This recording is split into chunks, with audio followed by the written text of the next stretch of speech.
O Evangelho segundo Lucas, capítulo 7. A cura do servo de um centurião. Tendo Jesus concluído todas as suas palavras dirigidas ao povo, entrou em Cafarnaum. E o servo de um centurião, a quem este muito estimava, estava doente quase à morte.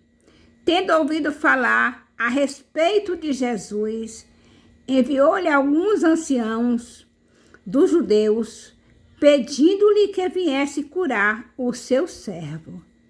Este, chegando-se a Jesus, com instância lhe suplicaram, dizendo: ele é digno do que lhe faças isto, porque é amigo do nosso povo, e ele mesmo nos edificou a sinagoga. Então Jesus foi com eles. E já perto da casa, o centurião enviou-lhe amigos para lhe dizer: Senhor, não te incomodes, porque não sou digno de que entres em minha casa. Por isso, eu mesmo não me julguei digno de ter contigo. Porém, manda com uma palavra e o meu rapaz será curado. Porque também eu sou homem sujeito à autoridade e tenho soldados às minhas ordens. E digo a este: vai, e ele vai. E a outro: vem, e ele vem. E ao meu servo: faz isto, e ele o faz.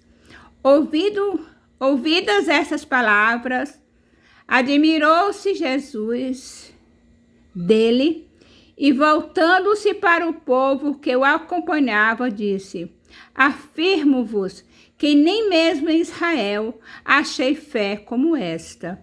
E voltando para casa, os que foram enviados encontraram curado o servo. A ressurreição do filho da viúva de Naim.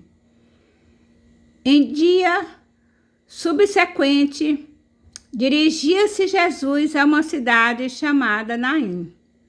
Iam com ele os seus discípulos e numerosa multidão. Como se aproximasse da porta da cidade, eis que saía o enterro do filho único de uma viúva, e grande multidão da cidade ia com ela. Vendo-a, o Senhor se compadeceu dela e lhe disse: não chores. Chegando-se, tocou o esquife e, parando os que o conduziam, disse: jovem, eu te mando, levanta-te. Sentou-se o que estivera morto e passou a falar, e Jesus o restituiu à sua mãe. Todos ficaram possuídos de temor e glorificavam a Deus, dizendo: grande profeta se levantou entre nós, e Deus visitou o seu povo. Esta notícia a respeito dele divulgou-se por toda a Judeia e por toda a circunvizinhança. João envia mensageiros a Jesus. Todas essas coisas foram referidas a João pelo seu discípulo. E João, chamando 2 deles, enviou-os ao Senhor para perguntar: és tu aquele que estava para vir? Ou havemos de esperar outro? Quando os homens chegaram junto dele, disseram: João Batista enviou-nos para te perguntar: és tu aquele que estava para vir? Ou esperaremos outro? Naquela mesma hora, curou Jesus muito de moléstias, e de flagelos, e de espíritos malignos, e deu a vista a muitos cegos. Então Jesus lhes respondeu: ide anunciar a João o que viste e ouvistes: o cego vê, os coxos andam, os leprosos são purificados, os surdos ouvem, os mortos são ressuscitados, e aos pobres anuncia-se-lhes o Evangelho. E bem-aventurado é aquele que não achar em mim motivo de tropeço. Jesus dá testemunho de João. Tendo-se retirado os mensageiros, passou Jesus a dizer ao povo a respeito de João: que saíste a ver no deserto um caniço agitado pelo vento, que saíste a ver um homem vestido de roupas finas.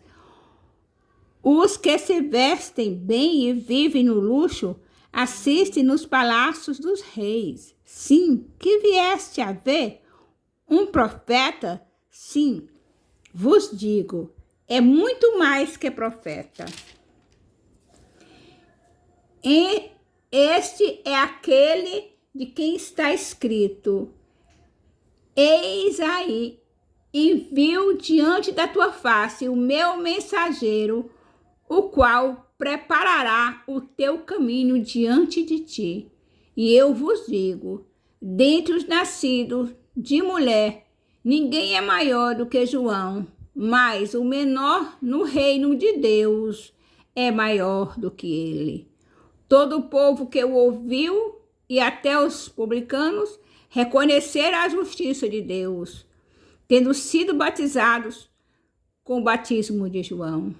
Mas os fariseus e os intérpretes da lei rejeitaram, quanto a si mesmo, o desígnio de Deus, não tendo sido batizados por ele. A que, pois, compararei os homens da presente geração?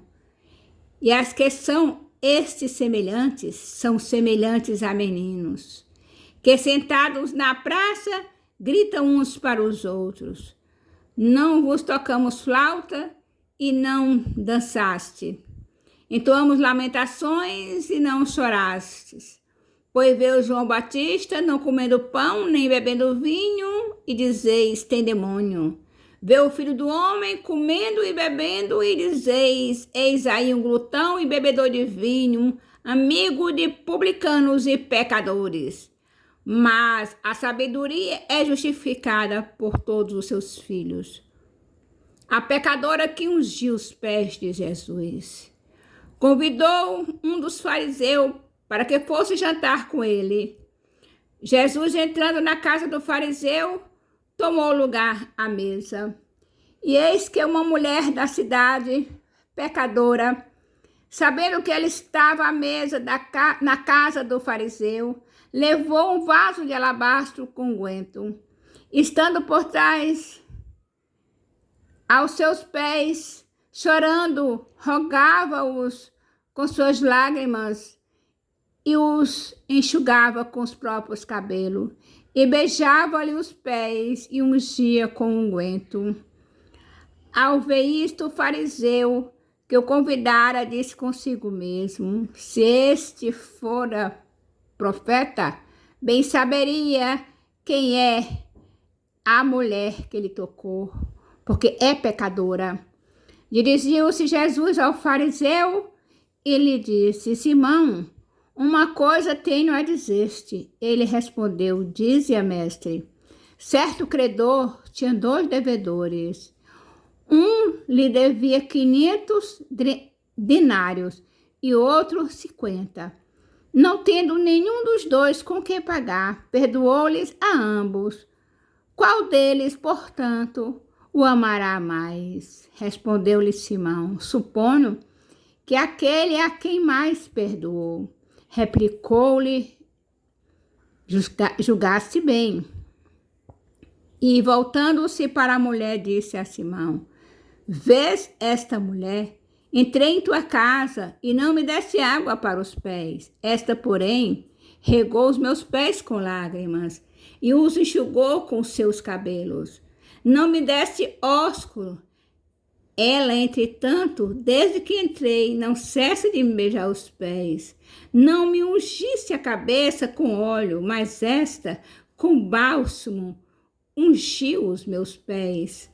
Por isso te digo, perdoados lhe são os seus muitos pecados, porque ela muito amou.